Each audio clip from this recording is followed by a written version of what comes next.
Começa agora o Meia Pantufa.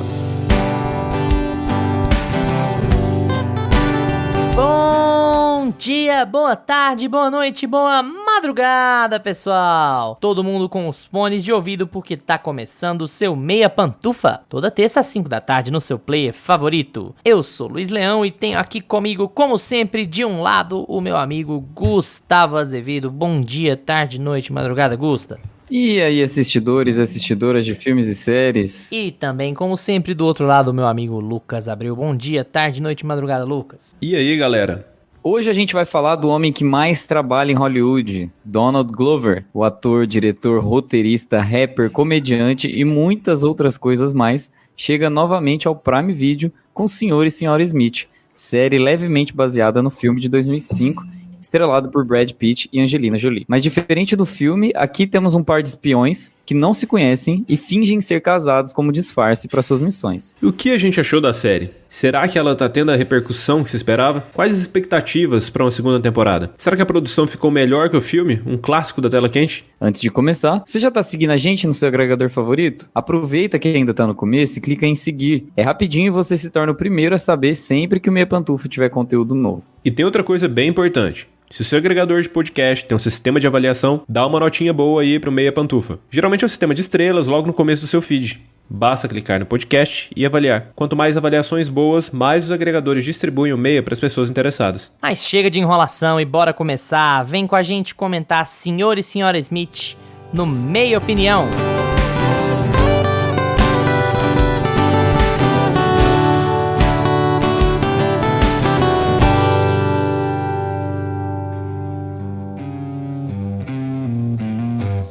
Meia Opinião.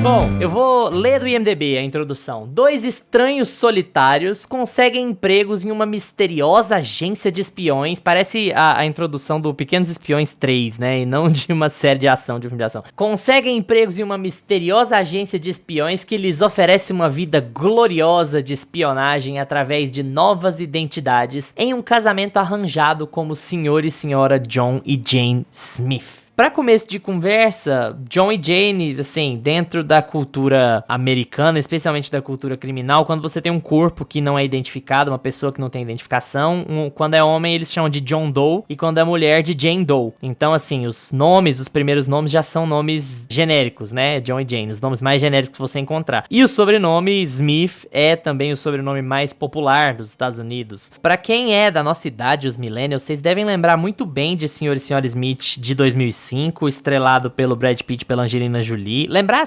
muito bem da existência dele, né? Por conta do Star Power, né? O que era o Brad Pitt e a Angelina Jolie em 2005, né, gente? Pelo amor de Deus, em termos de fama, de reconhecimento e ter essa ideia desse casal ultra atraente que tá fazendo um filme de ação, que todo mundo vai aos cinemas ver e não sei o que, era uma coisa, assim, projeto óbvio. Era o que, pra vocês crianças, isso era a Marvel dos anos 2000.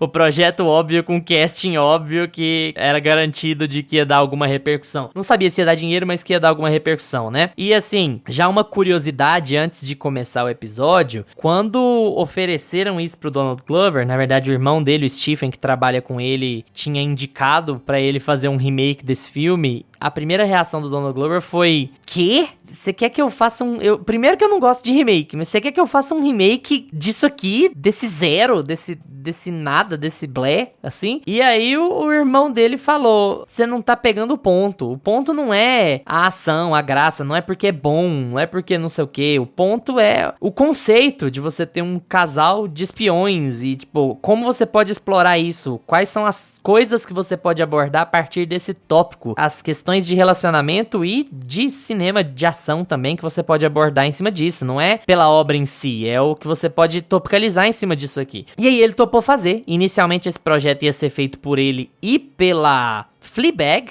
nossa Phoebe Waller-Bridge, só que por diferenças criativas, quando você põe dois alpha dogs numa produção, isso tá pra acontecer mesmo, eles tinham ideias muito distintas do que viraria a série, acabou que não deu certo, ela saiu do projeto, então o Donald resolveu fazer a série com a Francesca Sloan, e a série ficou mais com a cara dele. Ele conta aqui com alguns dos colaboradores de sempre, né, especialmente o Hiro Murai, que dirige alguns dos episódios, que tá com ele lá desde Atlanta, tá em Swarm, tudo que ele faz, ele carrega o Hiro com ele, o irmão dele tá envolvido na produção também, na produção executiva, mas o controle criativo é maior do Donald e da Francesca, e a gente tem uma série que é bem diferente do filme, né, Gusta? Definitivamente. A gente esqueceu também de citar a série de 96, né? É o primeiro Senhor e Senhora Smith. Eles retomam esse formato aqui em 2024, que é uma série também bem à la Angelina Jolie e Brad Pitt, com o Scott Bakula, a Maria Beth, e assim, aquele casal que sai fogo, né, da tela, sex appeal e aquela coisa assim, meio tensão sexual o tempo todo. A primeira cena deles na série, eu assisti o piloto, e a primeira cena é eles simulando um sexo pra despistar os caras que estavam perseguindo eles. E aí o cara chega e fala, desculpa aí atrapalhar o sexo de vocês, tipo, se eles eram os espiões dentro do prédio. Então, pra vocês terem noção, que projeto era esse que o Donald Glover, o Hiro Murai tinham nas mãos, né? E talvez, tem vários motivos do porquê a Phoebe Waller-Bridge pode ter saído desse projeto, né? Mas ele ganhou com certeza, o Donald Glover ganhou com certeza o Cabo de Guerra, porque a série definitivamente tem a carinha dele, definitivamente tem a carinha dos colaboradores que ele sempre faz séries, né? E assim, eu sou extremamente fã. Eu também sou fã da Phoebe Waller-Bridge, eu acho que ela tem todos os projetos que ela entra, são muito legais, ela é uma das pessoas mais engraçadas atualmente fazendo cinema, e talvez ela tenha achado Indiana Jones mais oportuno. Um campo mais acertado, assim, né? Então, fazer uma mocinha mais doce e talvez... Enfim, é aquilo lá que ela quis fazer. Mas, enfim, a gente tem aqui o Donald Glover e o Hiro Murai. Eu queria dar um beijo na boca desses dois, porque, assim, tudo que eles fazem, eu amo. Gente, vocês não têm noção. Vocês têm, né? Aqui, o Lucas e o Luiz, eles têm noção, porque, cara, eles fazem, assim, um curta de 2 minutos e eu sou apaixonado. Eles conseguem vincular é o multiverso, sabe? É o universo compartilhado do Hiro Murai e do Donald Glover. Tem o irmão também do Donald Glover, que sempre tá junto nos projetos. E aqui também a gente ainda teve a Amy Seimetz, que ela dirigiu alguns episódios, e essa mulher é a própria diretora que foi demitida lá, né, de The Idol, depois que ela tinha praticamente roteirizado a série toda, e aí o Sam Levinson excluiu ela da série para poder fazer aquela merda que ele fez. Mas, então aqui a gente tem vários colaboradores incríveis de um projeto, mais uma vez, incrível. Eu tava parando pra refletir, eu só tô elogiando as coisas esse ano, a gente precisa achar alguma coisa pra eu falar mal, porque mais uma série que eu achei foda, sabe? Depois de Swarm, que eu indiquei muito aqui pros meninos também, e eles ainda não viram, eu tenho um pouco de ressentimento, mas a gente ainda vai ver e talvez fazer a resenha. Mas Swarm também é outra série incrível, que mantém a identidade, segue toda aquela pegada de fotografia granulada, ele usa pouca iluminação artificial, usa muita iluminação natural, parece que é natural pelo menos, né? Ele simula aquela iluminação mais escurinha, um pouco mais do que o olho tá vendo, acostumado mesmo. Em Atlanta ele faz muito isso também, né? Atlanta é outra série que saiu o episódio, eu assisti o episódio, eu gostei do episódio, não tem discussão, assim, eu não consigo achar um episódio ruim em Atlanta. Então, mais uma vez, um projeto muito legal, que poderia dar muito errado, mas deu muito certo. Na minha opinião, esse projeto, eles conseguiram salvar o que era Senhor e Senhora Smith, que era isso que a gente falou, né? Os caras tendo que transar pra disfarçar de um crime que eles poderiam estar fazendo e tudo mais. Só que não, aqui eles...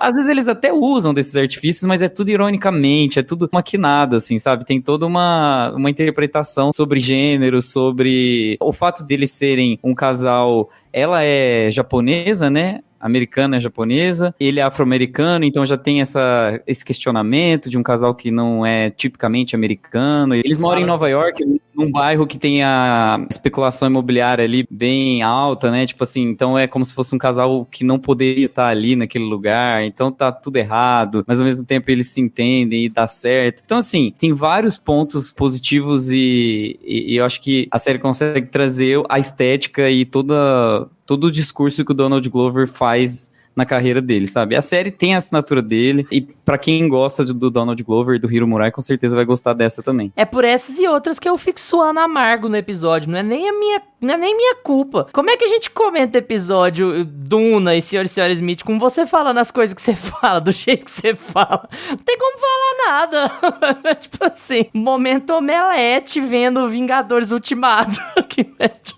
Sim, mas é porque a gente pega uns projetos que eu amo. E nem fui eu que escolhi. Esse nem dá pra falar que fui eu, porque Duna, pelo menos, eu que mas falo, você né? Exagera, sobre Duna, mas... puta merda. Nossa senhora. Vai lá, Lucas, o que você achou de Sr. e Sra. Smith? Cara, eu adorei a série. Eu assisti, assim, ela muito rápido, assim, a gente queria assistir todo dia aqui em casa. A gente matou ela, coisa de 3, 4 dias. Eu gostei muito dessa dinâmica, o Gusta falou muito disso, de como ela parece Atlanta, né, de como ela tem a cara do Donald Glover, né, e do Hiro Murai. A fotografia, né, esses ambientes mais escuros, que aparentemente dão a iluminação, né, do ambiente ali mesmo. Cara, eu gosto muito, uma das coisas que eu mais gosto em Atlanta, além do humor deles, de como eles conseguem fazer um humor inteligente e ao mesmo tempo... Cara, como é que eu vou definir o humor de Atlanta, né? É um negócio muito... É muito bem feito, eu acho que é muito único. Só eles sabem fazer humor daquele jeito, assim, hoje. Mas eu gosto muito de como eles abordam o humor e eles trazem essa pegada deles aqui pra Sr. e Sra. Smith e casa muito bem com a série, cara. Tudo que eles mudam em relação ao filme, né? Porque eles acrescentam muita coisa, né? Eles fazem uma série, eles meio que expandem esse universo, né? De Sr. e Sra. Smith aqui na série. E, cara, funciona tanto como uma série de ação como uma série de comédia. E a química entre os dois também é muito boa. Então você fica querendo acompanhar, assim, o relacionamento deles ao longo da série, porque no filme a gente já tinha aquela pegada de, beleza, esse aqui é um casal que tá na terapia, a gente ficava vendo lá eles na terapia de casal, e o rolê do filme era eles descobrindo, né, que um mentia pro outro, nenhum dos dois sabia que o outro era espião, né? E aí, de repente, eles descobrem, tem que matar o outro, papapá. E aqui não, né, eles invertem essa jogada, nós nos conhecemos e nos casamos porque a gente foi trabalhar juntos como espiões. Então eles já mostram desde o início que eles vão se diferenciar do filme desde o começo. Eles só querem pegar, né, essa premissa, né, de um casal que vai ter problemas no relacionamento e que ao mesmo tempo são espiões e trabalham com essas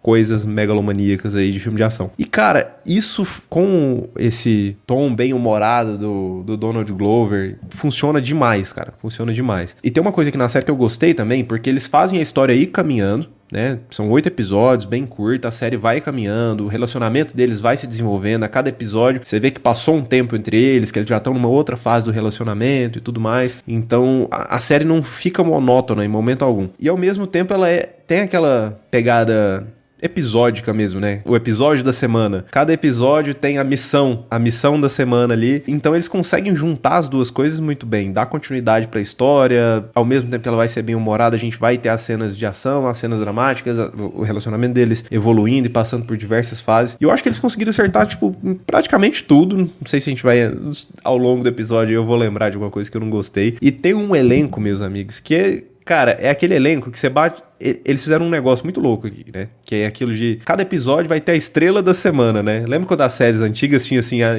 estrela convidada do episódio? Tananã. E eles fazem... Cada episódio, eles têm que ou matar ou sequestrar alguém muito conhecido, assim. E é muito legal, cara. Porque essa dinâmica vai mudando. E aí você bate o olho naquele rosto conhecido e fala... Olha, fulano, tá no episódio. E alguns vão aparecendo em outros episódios também. Tem o Paul Dano. Tudo que o Paul Dano faz, ele apanha muito. E aqui não é diferente. Eu achei que ele não ia apanhar, mas ele dá uma apanhadinha. E, enfim, cara, é muito bom. Eu gostei bastante também. Já imaginava, é aquela coisa meio de novo, começar com um clichê, igual eu comecei no episódio anterior, mas meio de toque de Midas, né? Tipo, o Donald Glover, tudo que ele faz tem muito de se aproveitar. Tudo que ele põe a mão tem algo de interessante a fazer, porque o jeito dele ver o mundo é muito interessante, sabe? E como ele explora isso em todas as séries dele, em todos os conteúdos dele, é muito legal. É muito legal que ele tenha controle criativo sobre as coisas e ele cada vez mais vai ganhando um tamanho para que ele tenha controle criativo sobre quase tudo que ele faz, assim, ó, na medida do possível, tudo que ele faz, né? Isso é um dos pontos muito positivos. É engraçado, porque o irmão dele fez uma boa leitura dele. É muito a cara dele pegar um projeto tosco, como o filme de 2005 é, porque, sinceramente, gente, o filme é muito ruim.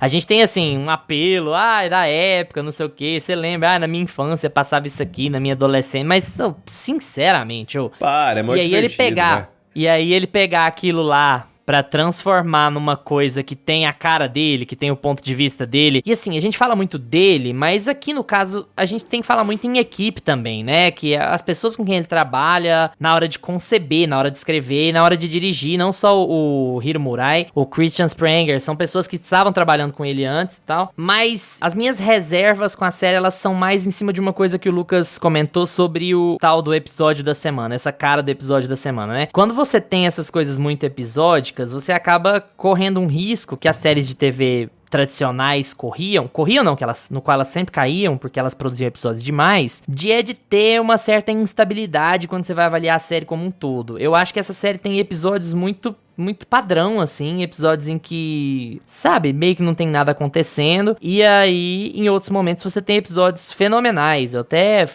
comentei com os meninos em off aqui, que tem um dos episódios dessa série, assim, eu acho que ele vai ser top 3 melhores episódios da televisão esse ano, assim, porque tem toda aquela cara de Donald Glover subvertendo a fórmula e fazendo o que você não espera naquele contexto, naquele conteúdo, e fazendo com que aquilo seja muito envolvente pelos motivos que você não imaginaria. Com relação a uma visão mais subjetiva da coisa, eu fiquei um pouco incomodado também com isso não é nenhuma crítica à qualidade da série, eu acho que foi um incômodo muito pessoal, talvez, eu não sei se os meninos sentiram isso. Eu acho que ela acaba ficando muito pesada no drama, tipo assim, às vezes ela é muito engraçada, na maior parte das vezes ela é muito engraçada, ela é muito envolvente, ela é até leve, né? Ela faz humor com situações absurdas, com situações violentas, mas ela tem um rabicho ali, os episódios 6 e 7 principalmente, cara, que ela te devasta, porque você tem umas brigas de casal muito bruscas, sabe? Muito sérias, parece que você tá vendo ali o Noah Baumbach, ou Anatomia de uma Queda, sabe? Você fica assim, caralho! E eu entendo que isso faz parte do pacote Donald Glover, que é contar vários gêneros, várias histórias diferentes, mas eu achei a mudança de tom tão pesada, assim, pessoalmente, que tava meio difícil de assistir os últimos episódios, assim, o antepenúltimo e o penúltimo. Então isso acabou não sei se me afastando, mas sabe quando você assiste meio com pesar, quando você não tá muito querendo ver aquilo? Que você tá meio, nossa, eu queria que as coisas... É um pensamento meio infantil de sessão da tarde, eu sei, mas assim, nossa, eu queria que as coisas resolvessem logo, porque essa dinâmica tá tão esquisita, isso tá tão ruim, tá tão desconfortável. Então isso me incomodou um pouco, assim, no âmbito pessoal, não na qualidade da série, mas eu acho que essa mudança de tom fez com que a experiência ficasse um pouco pesada pra mim, emocionalmente. Eu não sei se vocês passaram por isso, pelo visto não. E eu acho que chega no último episódio e aí isso acaba pra mim, porque eu acho muito interessante como parece que a violência da ação, como o fato de eles estarem um contra o outro fisicamente, parece menos pesado do que eles estarem com um contra o outro emocionalmente, sabe? Você assiste mais com um viés de entretenimento do que com um viés de sofrimento, assim. Então eu acho que essa mudança, ela me impressionou, então eu tô avisando que ela pode impressionar outras pessoas, porque por vários momentos ela é muito leve, uma açãozinha da semana, uma comédiazinha da semana. Em outros momentos ela fica emocionalmente muito puxada, assim, muito pesada mesmo. Eles têm brigas do tipo de coisa que você não vê no filme da Angelina Jolie, por exemplo. Ah, não chega nem perto o filme em relação a isso. E realmente, do meio pro final da série, eles vão descambando mais pro drama, assim, né? E não que a série fique ruim, não, gente. Mas é que ela vai perdendo um pouco esse tom mais bem-humorado que ela tem e vai pesando mais no drama mesmo. Eu acho que é inegável isso daí. Eles têm umas brigas que, cara, você para assim quando você vê... E a série faz isso de um jeito, cara, que você nem percebe essa mudança de tom. Quando você vê, meu amigo, você já está na ponta do sofá olhando assim, não briguem, não para. Não faz isso, não. Vai jogar a bomba fora. É feito de uma maneira muito natural, essa mudança de tom, que acaba que não prejudica a série em nada. Eu acho que eles têm um equilíbrio legal, assim, entre o humor e o drama, mas nos episódios finais isso vai ficando, o drama vai dando uma escalonada, assim, maior, até o último episódio, né, que é uma mistureba de tudo. É. Tem até a viagem de ácido do Treta, né? Assim, vamos fazer todo mundo brigar pra caralho aqui, e depois, quando todo mundo tomar um ácido, todo mundo vai fazer as pazes. Exatamente o mesmo final da primeira temporada de Treta nesse aspecto. Muito parecido mesmo. E eu acho que é intencional, Luiz. Eu acho que é intencional porque eles precisavam mostrar que... Eu acho que a dinâmica é meio que o arco dramático de um casal típico, né? Em decadência. É aquela coisa assim, a gente... nos primeiros momentos a gente vai se apaixonar, o que vai valer é o fogo, né? Essa coisa assim de, às vezes até literalmente, porque eles explodem as coisas, né? No final do primeiro episódio, inclusive, eles estavam assim, nossa, mas é isso que é ser espião? É isso que é ficar no alto risco?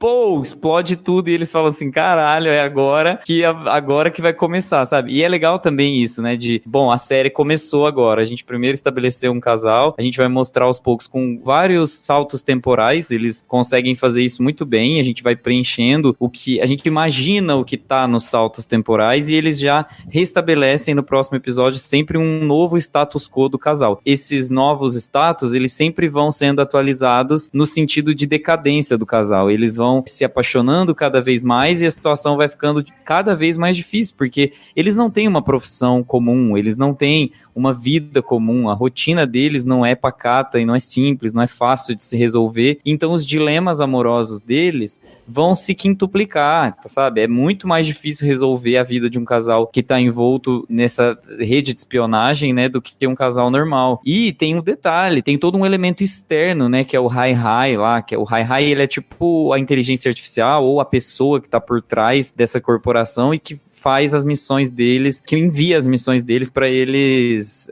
agirem lá, né? Tipo assim, ó, Hi-Hi, vocês precisam pegar uma maleta e levar para tal lugar. Hi-Hi, vocês precisam matar tal pessoa. Então, esse computador que eles recebem essa mensagem, né, que a gente nunca sabe se é uma pessoa ou não, acaba atrapalhando o relacionamento deles por querer. Então, é como se a própria corporação, o próprio emprego deles estivesse atrapalhando o relacionamento. Então, vai, como o Lucas falou, é um escalonamento de tensão desse casal. E eu acho que o Donald Glover usa muito bem o texto para mostrar isso. Eu acho que é para dar o nó na garganta mesmo, é para você sem dúvida. Sentir a força que ele tem para escrever, né, para roteirizar, e a equipe dele também. E outra coisa importante, eu prefiro a série quando ela é dramática e, enfim, quando ela faz as quebras de humor, tudo bem, do que quando ela é de ação. Eu acho que a série perde muito em ação.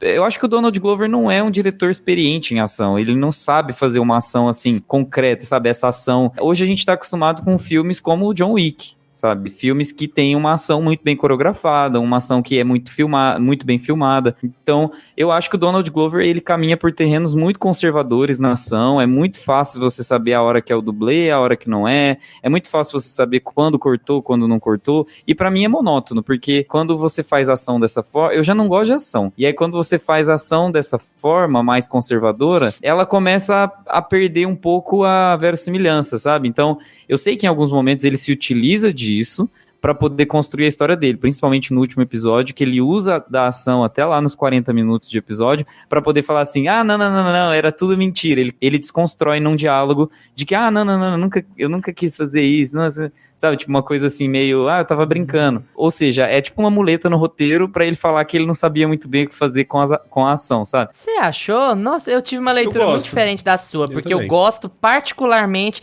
é engraçado você falar isso porque eu gosto particularmente da cena de ação que ele dirige, que é a última, que é a única cena de ação que ele dirige, que é o último episódio, assim, eu acho bem legal, e tudo bem, ó, o pessoal errou de propósito, não sei o que, mas eu acho ela muito bem coreografada, eu acho muito legal, você imaginar como que aquilo se desenhou ali pela casa, é óbvio, não é um plano sequência, não é uma coisa inovadora, não é um plano zenital, pra usar o termo lá do John Wick, que é o que é a câmera em cima do teto, né, mas é do jeito tradicionalzão, eu acho legal, eu acho envolvente, porque você vê como eles passaram por toda a casa e como a briga foi legal até determinado momento, e como ela, assim, ela cai nos clichês que acabam não atrapalhando o ritmo, que são, beleza, agora a casa tá cheia de arma, mas quando a gente precisa ter um corpo a corpo pra dar uma variada na coreografia, de repente as armas sumiram e tal. Mas é um tipo de clichê que não incomoda, eu acho que a cena é toda muito legal, ela tem essa coisa meio desajeitada, sabe, de casal que tá brigando, que quer brigar porque eles estão querendo botar os demônios pra fora, mas eles não querem morrer, eles não querem se matar, não querem morrer, então tem todos esses paralelos e eu acho bem legal, mas assim, eu só queria fazer um asterisco em cima do que você falou lá no começo, a série não começa desse jeito, a série começa com um casal padrão, branco, loiro, do olho azul, sendo sim, brutalmente assassinado. Por sabe-se quem lá quem, sabe quem que mata. Brutalmente assassinado. Então, tipo assim, é bom ressaltar, porque parece bobo, que você chega lá no final e você entende que, tipo assim, beleza, então se eles falharem tantas vezes, eles vão ser eliminados. É por isso que isso tá aqui. Mas não é por isso que isso tá aqui. É porque nos primeiros 5 minutos ele já tá te falando, amigo, não vai ser o filme que você tá acostumado a ver. Essa minha série não vai ser o filme que você tá acostumado a ver. Você não vai ver um novo Brad Pitt e a nova Angelina Jolie se amando profundamente e morrendo assassinados juntos pelo amor, fazendo tudo junto. Não vai ser isso que vai acontecer, sabe? E ele já começa a destruir isso, você falou em ironia, né? Ele já começa a ironizar o trabalho que ele tá adaptando na primeira cena. Já começa assim. É bom ressaltar, né? Porque, assim, é uma piscadinha que ele já dá pro que ele vai passar pra frente. É praticamente o casal de The Killer lá, né? Do David Fincher. Aquele casal perfeito na casa de campo e tudo mais. Cara, eu gosto muito de como a série começa, porque é bem aleatório também, né? Você tem 2 personagens que nunca mais vão aparecer ali na série, a série abre com eles ali. Meio que aquela cena tá ali pra realmente dar o tom da série, né? E pra onde é que tudo vai descambar e tudo mais, mas eu, pelo menos, eu me peguei assim, procurando, peraí, vai aparecer algum deles aí, eles estão numa missão, ela é a mulher que matou ali, a sniper ali, ó, ela vai levantar agora ela, e não é, porque tem um contexto também, né, que envolve a trama ali, aquilo ali, eu fiquei muito assim, cadê, vai aparecer eles, é uma missão deles, cadê o Donald Glover, cadê a menina, e não, né, a série tá ali mais pra te dar o tom, fazer uma sátira, uma brincadeira ali, e depois vai embora pra história. Eu gosto da ação da série. É assim, eu acho que não é nada demais, né? O Luiz mesmo falou isso, não tem, uma inovação nos filmes de ação e tudo, não, nada disso. Mas eu acho elas bem feitas, assim, cumprem seu papel. Mas, realmente, o Donald Glover dá pra ver que ele não fica nem explorando muitos personagens nas cenas de ação. São cenas, às vezes, mais rápidas, que toda cena de ação tem alguma coisa engraçada que acontece no meio. E ele fica mais levando isso pra trama. A ação ali sempre vai ter um diálogo, alguma coisa de um personagem desastrado, alguma coisa engraçada que vai acontecer pra movimentar a trama em si, não pra gente ver uma grande cena de ação. E eu gosto disso, eu acho que ele casa muito bem com o tom da série. O final foi a única coisa que me deixou assim, eu não sei, eu terminei essa série sem saber se eu gostei do final, pra falar a verdade. Hoje eu já falo que eu acho que eu gosto, sim, mas amanhã já não sei. Eu adoro a série, mas o final é meio agridoce, assim, porque o último episódio eu particularmente gostei muito dele, como ele vai evoluindo, né, até a última cena ali, mas não sei, eu acho que podia ter beleza, vai terminar com um cliffhanger, gente. Mas ele dá o cliffhanger, mas eu acho que dava pra ser menos cliffhanger, sabe? Dava pra... Não dava, é o cliffhanger.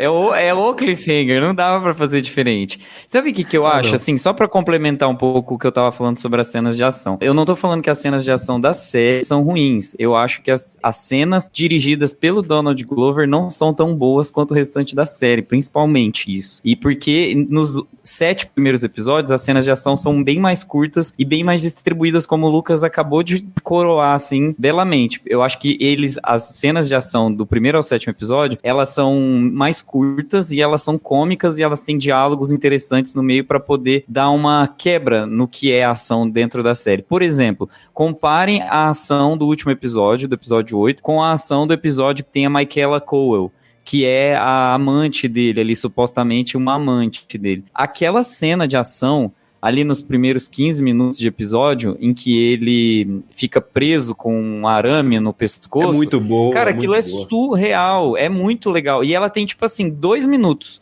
sabe? E você fica tenso, porque ela é rápida, ela é dinâmica, ela tem um senso de urgência e ela tem um senso de perigo. Por mais que você saiba que ele não vai morrer. Você sabe que ele não vai morrer, mas ela tem uma sensação de sufocamento. Agora, as cenas que estão no 8º episódio, elas não representam muito perigo. Parece que elas estão distribuídas muito no começo do episódio, e aí você vai sentindo que é uma coisa assim, meio que uma homenagem ao filme de 2005. É quase como se fosse aquele tiro da Angelina Jolie, assim, na parede, e ela perguntando, você está vivo, meu amor? É uma coisa assim, meio irônica meio com relação à situação. Então, eu não acho que ela seja boa por si só. Ela tem o seu papel narrativo, como vocês mesmos falaram, mas eu não acho que ela constrói muito, elas não são muito bem construídas no quesito tensão e nem no quesito coreografia. Depois reassistam lá pra vocês verem o que eu tô falando. Aqueles bem... Eu gosto reassistam pra saber que eu tenho certeza do que eu tô falando, que eu sou eu gosto da pedante, né, pra caralho. dela, mas ela... Mas quem assistir aí tiver Fosse eu com Duna, tinha me mandado aqui em casa uma caixa com um bolo de aniversário com a Eu bomba não dentro. trouxe mais Duna à tona. Agora quem trouxe foi o Luiz.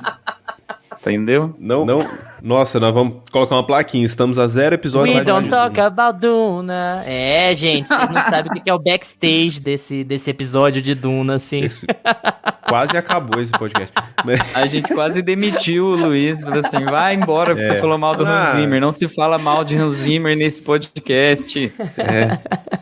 Ai, Gusto, eu acho que eu entendi o que você quis dizer do episódio como um todo, talvez, assim, da construção do episódio como um todo. Quando eu tô falando nisso, eu acho que eu falo mais dentro da casa, e eu acho legal, eu acho bem legal dentro da casa, assim. E eu gosto de como é trabalhada essa coisa de aquela relação chegou àquele ponto. Ela chegou àquele ponto de ódio e de ressentimento, sabe? Em que você tem uma confusão que leva eles a fazer o que eles são treinados pra fazer. E aí eles vão brigar pra caralho. Tem aquele sentimentozinho de treta mesmo. É óbvio que a premissa é muito parecida com a premissa de treta, né? Só que em treta são duas pessoas que não têm um relacionamento, aqui são. Mas é assim, é legal como todo o processo da amargura, ele vai sendo construído até que você chega naquele último episódio e pensa, é isso aí mesmo. Isso aí, do jeito que eles são, do jeito que eles se comportam e do jeito que eles têm brigado, isso ia acabar assim mesmo. Mas eu não tô nem nas partes de ação como as melhores e nem nas partes em que a coisa pesa muito dramaticamente. Pra mim, os dois melhores episódios dessa série, e de longe, assim, eles dão um salto de qualidade com relação a ela quase toda, são o episódio do Double Date, que é o primeiro episódio que o Wagner Moura aparece, em que eles estão recebendo os convidados, que são outros agentes secretos, eles estão recebendo dentro da casa deles. Eu acho aquele episódio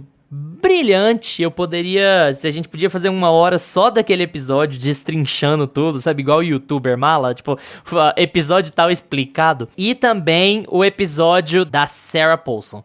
Eu acho que são os episódios... Eu acho que são os episódios que têm a maior cara do que é essencial nessa série, do que é ideal nessa série, em como ela realmente funciona. E eu acho que, assim, eles são tão bons que eles diminuem os outros episódios. Pra mim, eu acho que o contexto é esse. Eu acho a série como um todo boa. Eu não acho ela espetacular, porque ela tem 2 episódios espetaculares, mas com um tom que varia muito. Por exemplo, o episódio da neve, que eu acho que é o terceiro, é um episódio que ele... Sim, eu vou apagar ele da minha cabeça. Ele é um episódio tão normal, tão quadrado, assim. E aí depois, logo em sequência, você tem o episódio do Double Date, que é o episódio com o Wagner Moura. E aí você assiste e fala, caralho! E aí depois você tem um outro episódio, você fala, tá, beleza. Naquilo que o Lucas tava falando no episódio da semana, sabe? Tá, ok, foi bom. Nunca é uma bosta. Nunca é um episódio que você vira e fala, que lixo. Mas é sempre tem alguns episódios que você tá, ok. Um outro episódio que eu não gosto, o episódio do Toby, na Itália. Eu acho que ele força super a barra, assim, de, vamos colocar esse velhinho aqui pra imitar uma criança. Ele é muito óbvio, sabe? E outra coisa, ele é óbvio e ele descaracteriza o John, sabe? O John não é aquele cara. O John tá aquele cara naquele episódio e ele nunca é aquele cara nem antes nem depois daquele episódio. Daquele jeito, com aquele perfil, com aquele comportamento. Qual que é esse? Que eles estão resgatando o Toby, que é o Ron Perlman, na Itália, o velhinho, e aí ela fica tratando ele igual criança. Os dois ficam tratando ele igual criança e tal. É um episódio que eu não gosto, sabe? É um episódio que ele é óbvio. Você já sabe exatamente onde ele tá indo, o que ele quer. A sátira não funciona, o humor não funciona. Eu não gosto daquele tom. E ainda assim, ele não é péssimo. Porque, né, a série não tem episódio nenhum péssimo. Mas essa instabilidade me incomoda justamente porque eu olho pro Double Date e eu olho pro episódio da terapia de casal e eu falo assim, cara, essa série poderia ser 8 episódios assim. E ela não é 8 episódios assim. Ela tem 2 episódios fenomenais. Um último episódio que eu acho muito bom. Eu acho mais típico. Inclusive o final. Ele é bem emocionante. Eu achei ele bem emocionante. Eu fiquei tocado pelo final. Achei legal. Mas mais típico, né? Mais padrão do que aquela história quer contar. Não é um Zac Efron sentado. Mas achei os outros episódios assim... bons, sabe? só bons. Eu acho que talvez até por isso a série não tenha vingado em termos de mainstream, em termos do que poderia vingar, de as pessoas ficarem encantadas, de terem seguido, de ir atrás, sabe? E ela tenha ficado meio nesse limbo, assim. Mais um bom projeto do Donald Glover, que tem alguns ótimos momentos, mais um bom projeto. Mas cadê, sabe? Eu acho que ainda é incomparável. Atlanta continua sendo o maior projeto do Donald Glover, o projeto mais inovador, sim. mais inventivo, mais legal, mais criativo, mais explorador, mais mesclado de gêneros, mais surreal, sabe? Mais envolvente como um todo, assim. Mas é porque você tá usando uma série sem verniz como exemplo. Atlanta é uma série extremamente que está na mão de Donald Glover. Ele não tem o mínimo interesse em agradar ninguém com a Atlanta. Ele faz o que ele quer com aquela série. E por isso que é boa, porque geralmente as coisas originais, elas são feitas dessa forma e elas são feitas, sabe, com uma liberdade criativa muito grande. Eu sei que em Senhor e Senhora Smith ele tem uma liberdade criativa muito forte, ele dá pra perceber que a equipe dele trabalha muito bem, mas ao mesmo tempo você vê que ele tá prestando mais contas, sabe? Dá uma impressão de que ele precisa contar uma história mais coesa do começo ao fim, e quando ele precisa tocar em pontos que são mais cruciais dentro da lógica de uma série como é Senhor e Senhora Smith, por exemplo, um casal, uma hora vai querer ter filhos, então você precisa tocar nesse assunto, né? Então você precisa fazer um episódio sobre isso. Ele usa o jeitinho dele surreal e meio doido de contar a história, vai para um outro continente, vai fazer um outro rolê. Ele faz uma coisa diferente? Faz, mas às vezes ele desliza nesses aspectos de não ser tão sutil, porque ele parece que justamente ele tem que falar disso. Então fica meio mecânico mesmo. Mas o episódio 4, você só falou do Wagner Moura, mas a gente tem o começo dele, antes dele conhecer o casal, tem a cena da feira, que é a mulher sem mão, que é assim, cara, o auge do Donald Glover. Aquilo é o auge de Atlanta. Quem voltou? Quem voltou pra ver se tinha mostrado eu não voltei. Eu voltei. Cara, é muito boa. Eu voltei legal. Eu falei, como assim, mano? Não tem mão? E eu não vi, mas se ele que namorou não viu, eu ia ver naquela cena. Eu quero falar desse lance da série ter caído num limbo, que o Luiz mencionou aí daqui a pouco, mas a gente precisa falar... Eu também concordo que esses 2 episódios que o Luiz citou aí são os melhores da série. Eu gosto muito do primeiro episódio, gosto muito do último, mas eu acho que esses 2, eles estão realmente, assim, um patamar acima. O Double Date é o meu favorito, assim, coroado, top 1 pra mim dessa temporada. E não somos clubistas, não é porque tem o Wagner Moura, gente. Aquele episódio, ele é executado à perfeição. Não é só porque tem o Wagner Moura que eu quis dizer, né? Aquele episódio é executado à perfeição, gente. Ele é maravilhoso. Cara, numa série de ação, você ficar... Dos seus 45 minutos, você ficar 20 sentado numa mesa de jantar conversando bobagens, sabe? E o episódio ser envolvente daquele jeito, você conhecer aqueles personagens daquele jeito, é uma coisa muito única, assim, muito singular. Sim, cara. E eu acho que o que é mais legal desse episódio é que a gente vai descobrindo as coisas junto com eles, né? Eles não sabiam, né, que tinham outro Senhor e Senhora Smith, e aí tudo vai acontecendo assim, eles ficam empolgados, assim, nossa, estamos conhecendo gente de trabalho nova, nossa, que tá um nível acima da gente, meu Deus. Eles ficam sempre impressionados, querendo impressionar eles. E depois da gente dizer que não é só porque tem o Wagner Moura, a gente precisa falar, o Wagner Moura tá muito bem, gente. Maravilhoso, gente, né? Ele Mas tá bem ele... demais. Pô. Ele é maravilhoso. O sotaque dele, o inglês dele, que eu adorei. E eles dão uma zoada depois, né? Falam, por isso que ele fala daquele jeito, ele é de não sei da onde. Esse episódio, ele só tem você só tem que ter aquela suspensão da descrença, né? Que ele, tipo assim, você tem que assumir que eles são sonsos o suficiente, e aí totalmente Donald Glover, essa coisa surrealista mesmo. Eu acho, depois que o Luiz começou a bater nessa tecla de que o Donald Glover é o Lynch da nossa geração, eu realmente comecei a associar sempre que ele faz essas coisas, porque ele te força a não acreditar, parecer que aquilo é mentira, parecer que aquilo é um sonho, parecer que aquilo é, sabe, o fato de você não saber qual é a empresa que trabalha, se aquilo é uma pessoa ou não, você nunca se descobre. O fato deles entrarem na casa deles e sem qualquer, sabe, justificativa, eles que convidam, sabe, poderiam ser de uma outra associação, poderiam ser inimigos, né? E eles convidam e entram ali e você fica tipo assim, tudo bem, talvez eu faria o mesmo, porque eles são tão legais, e aí você vai gostando da personalidade personalidade deles, até que você assimila que aquilo ali fez bem pra eles, né? Tipo assim, até o final ali, ó, quase no final do episódio, aquilo tinha até feito bem pra eles, mas aí tem uma quebra que vai resultar lá no último episódio, que a gente também não pode contar tanto. Porque é quase... É lógico que o Lynch estoura a paçoca, mas assim, essa ideia de que o Lynch é um cara inacessível, ela também é errada. O Lynch é um diretor americano, famosíssimo, que tá aí desde os anos 70, fazendo um monte de filme com estrela de cinema pra todo quanto é lado. Então assim, a gente não pode falar, o cara não parece o Lynch porque o cara não faz histórias surreais. O Lynch também, é raro o Lynch fazer uma coisa que é absolutamente desconexa da realidade, tipo a Montanha Mágica do Rodorovsky, sabe? Não é esse o rolê. Ele também é um cara que conta histórias acessíveis do jeito maluco dele. E o Donald Glover se inspira demais nele e pra mim isso é óbvio, sabe? Ele fala várias vezes, todo mundo fala, mas assim, é muito óbvio que ele se inspira ao mesmo tempo que ele conta histórias de um jeito muito particular, do jeito dele. E aí a gente tem episódios como esse que a gente tá comentando. Mas assim, só pra gente não correr o risco de dar uma de Sam Levinson também, a gente não pode, a gente tá a 50 e tantos minutos aqui do áudio bruto sem falar do quanto é muito, muito, muito legal a atuação da Maya Erskine aqui. Meu Deus, ela fez muito muito boa, Sam Levinson agora, socorro.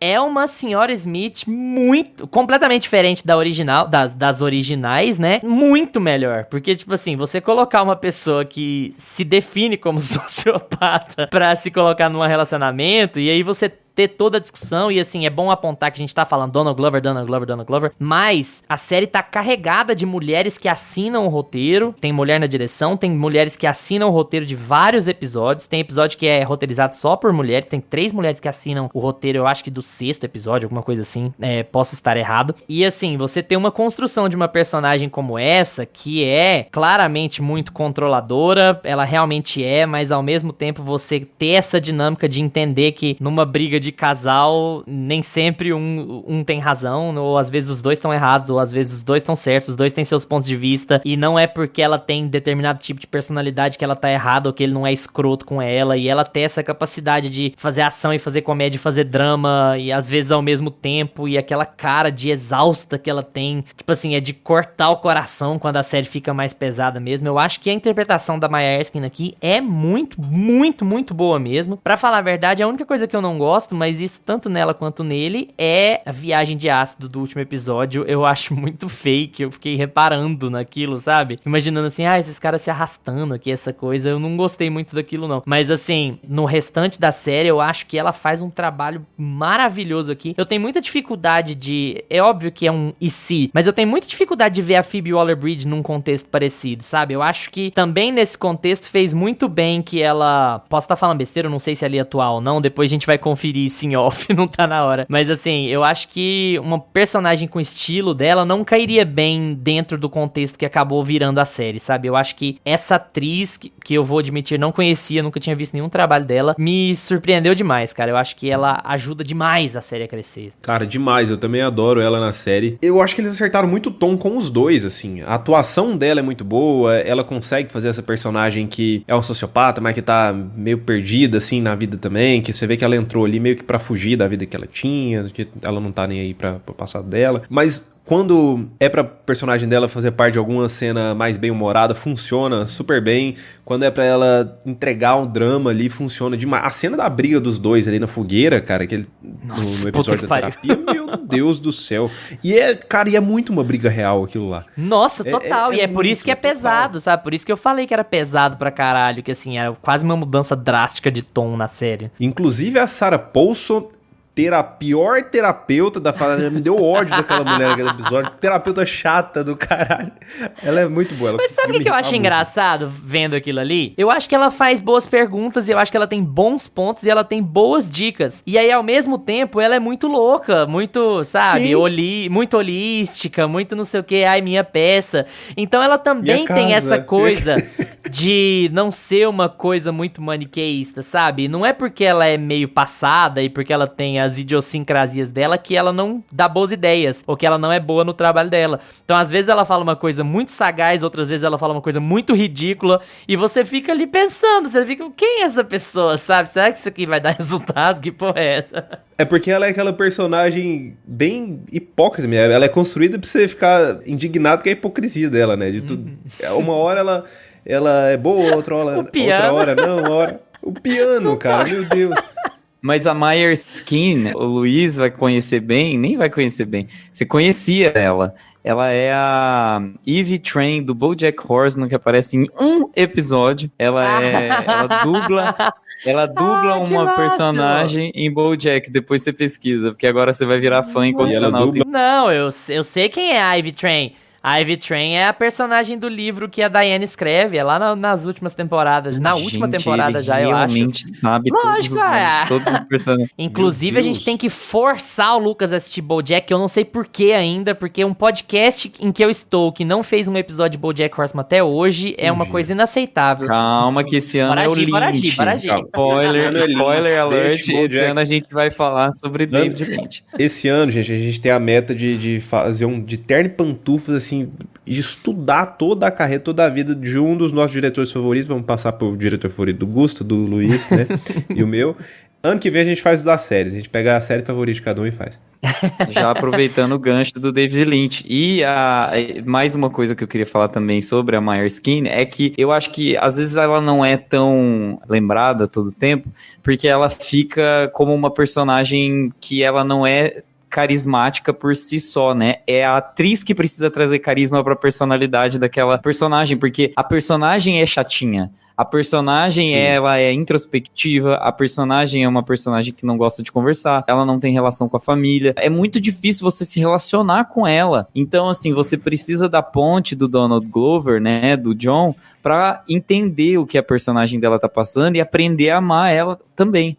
Aprender a gostar dela. E é muito doido isso, porque eles poderiam ter feito uma personagem que, não acredito, né, que a equipe deixaria isso acontecer, mas poderia ter ficado uma personagem rasa, chata, né, que, sabe, não tem muita coisa a oferecer, sendo que eles fazem exatamente o oposto. O porquê ela tem esses traumas acaba virando tema da série, da personalidade dela, e a gente acaba gostando dela por causa disso, né? A gente acolhe a personalidade dela. Isso é muito legal, ela tem muito carisma, eu quero ver ela fazendo outras coisas também agora. Cara, eu tinha mencionado aqui que da gente falar sobre esse limbo que a série entrou, né, que o Luiz mencionou. É muito louco como a Amazon não divulgou essa série. Ela, beleza, você abrir a Amazon quando a série lançou, ela tava ali na página inicial, mas não era uma coisa muito chamativa, você não via muita gente falando sobre ela, assim, você não viu, não teve divulgação da série, assim. Ela simplesmente entrou na calada ali, na Amazon Prime, e é isso, cara.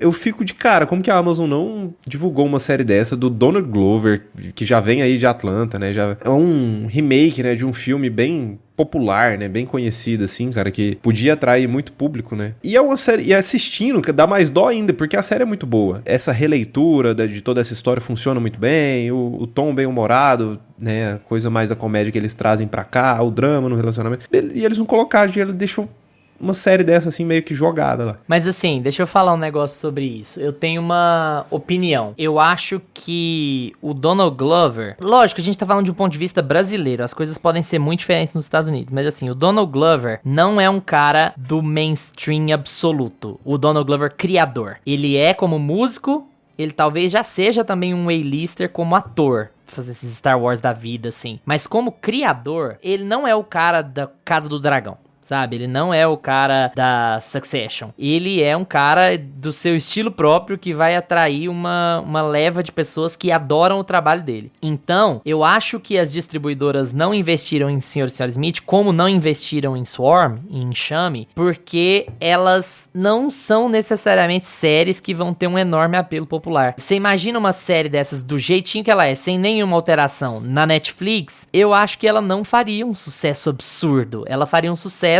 com um determinado grupo de pessoas, gente que conhece ele, gente que tá disposta a acompanhar isso, e aí o Prime acaba investindo mais em quê?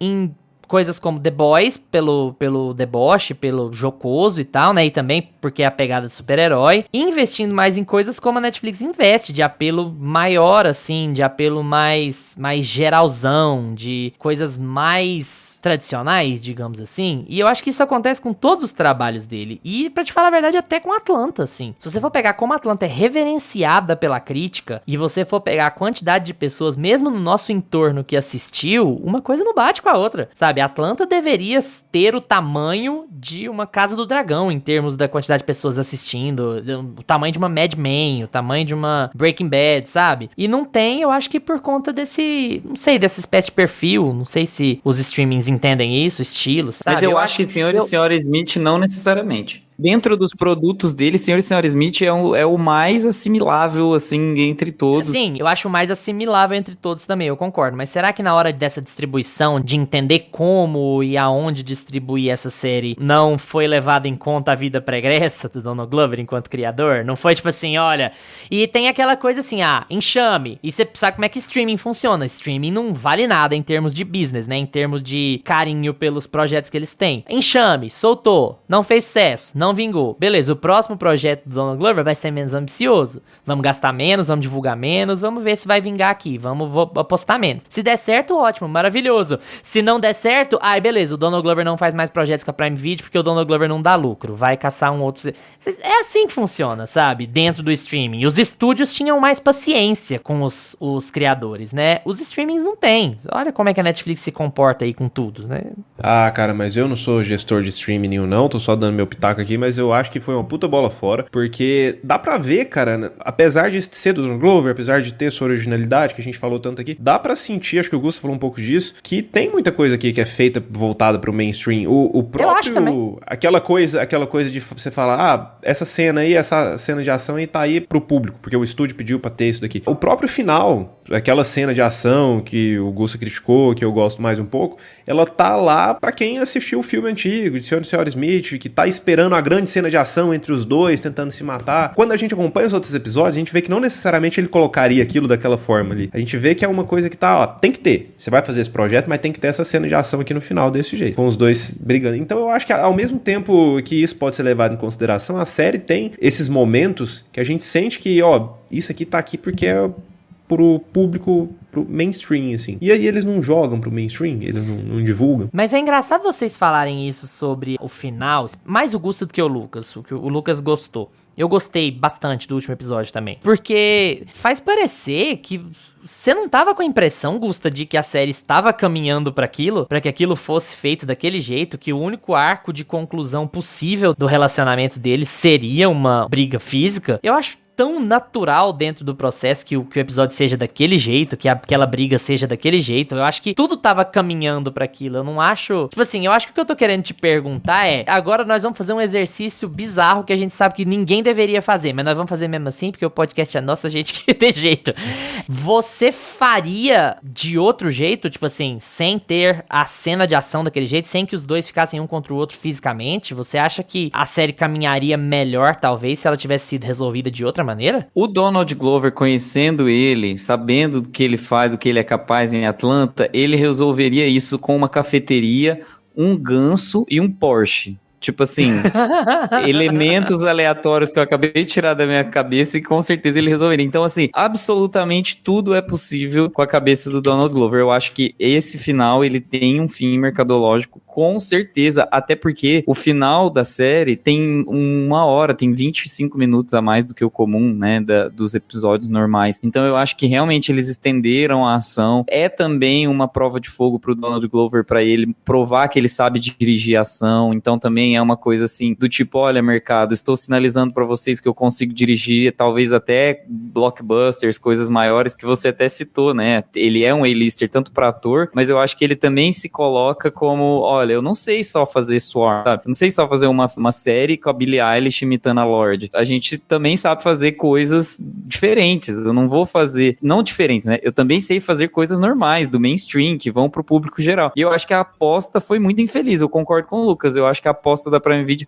foi muito feliz. Se eles tivessem injetado muita grana nessa série e ter divulgado as cenas de ação, principalmente as do último episódio, a cena da Michaela Cohen, a cena da perseguição da... Eu acho que é no episódio da Michaela Cohen também, do metrô, por exemplo. Eles poderiam ter gerado o índice do público nessa obra por meio do marketing. Então eu acho que assim, as pessoas não conhecem tanto a obra do Donald Glover. Ok, ele faz produções muito independentes, que tem essa pegada muito, quase assim, né, cult, digamos assim, só as pessoas que são mais inteiradas, numa pegada mais alternativa, que gostam. Talvez Senhor e Senhora Smith seria o produto certo para os streamings investir. Eu acho que daria certo até no Netflix, talvez, como você comenta, que tá apostando em coisas mais... Porque treta tá em Netflix, sabe? Eu acho que é possível ter séries disruptivas e séries que vão ser felizes com a crítica, como foi Treta, por exemplo. E essa poderia ter sido a treta, e inclusive é a treta, né, de casal, aqui perfeita,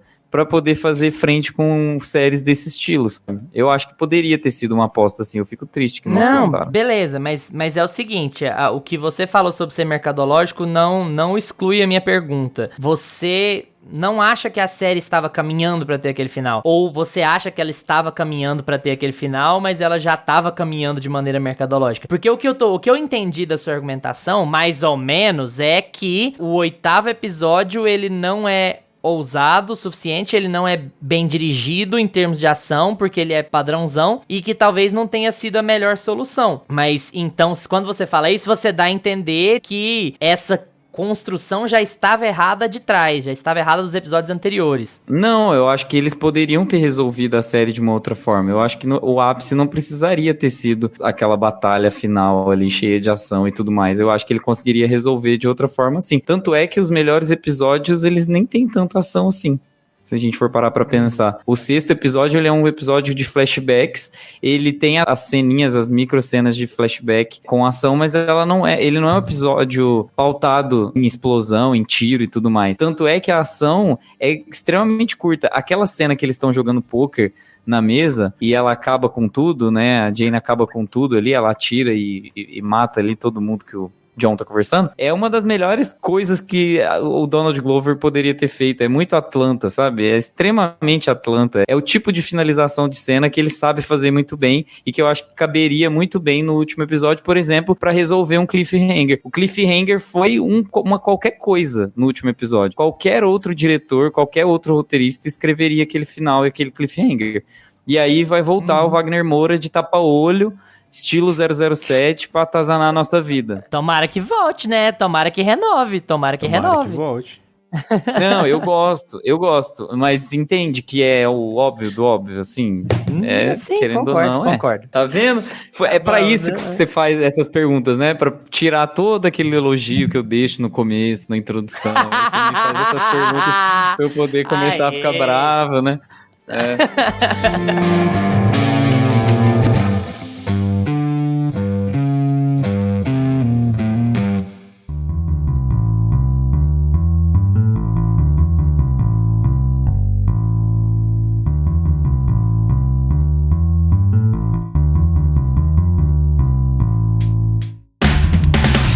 E agora é com vocês. Já assistiram Senhor e Senhora Smith? Gostaram? Então vamos estender essa conversa no Instagram ou no Twitter, @meiapantufa, que a gente responde tudo que aparece por lá. Valeu pela atenção de vocês. Tchau, Gusta. Tchau. Tchau, Lucas. Tchau, galera. Lembre-se de seguir a gente no seu agregador de podcasts preferido, Spotify, Apple for Podcasts, Deezer, Amazon Music. E agora a gente tá também no YouTube, então se essa é a sua plataforma favorita, dá uma passadinha lá, porque todos os episódios já estão disponíveis em áudio. Terça-feira que vem a gente tá de volta com mais Meia Pantufa pra vocês. Tchau! Este podcast conta com locuções de Carla Leão e Lucas Meleiro e edição de Luiz Leão.